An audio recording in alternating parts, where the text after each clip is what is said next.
بسم اللہ الرحمن الرحیم۔ السلام علیکم صلی اللہ علیہ وسلم۔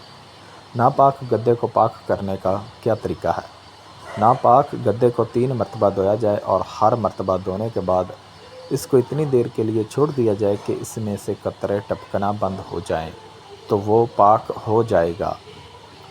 دوسرا اور آسان طریقہ یہ ہے کہ گدے کو بہتے پانی نل وغیرہ کے نیچے رکھ کر پانی چلا دیا جائے اور اتنی دیر تک پانی بہایا جائے کہ اس بات کا غالب گمان ہو جائے کہ پانی نجاست کو بہا کر لے گیا ہوگا۔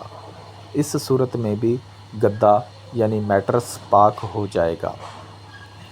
بہار شریعت میں ہے جو چیز نچوڑنے کے قابل نہیں ہے، جیسے چٹائی، برتن، جوتا وغیرہ، اس کو دھو کر چھوڑ دیں کہ پانی ٹپکنا موقوف ہو جائے، یوں ہی 2 مرتبہ اور دھوئیں۔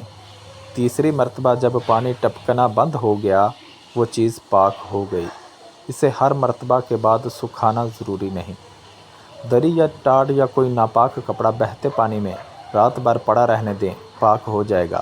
اور اصل یہ ہے کہ جتنی دیر میں یہ ظن غالب ہو جائے کہ پانی نجاست کو بہا لے گیا، پاک ہو گیا، کہ بہتے پانی سے پاک کرنے میں نچوڑنا شرط نہیں ہے۔ اللہ حافظ۔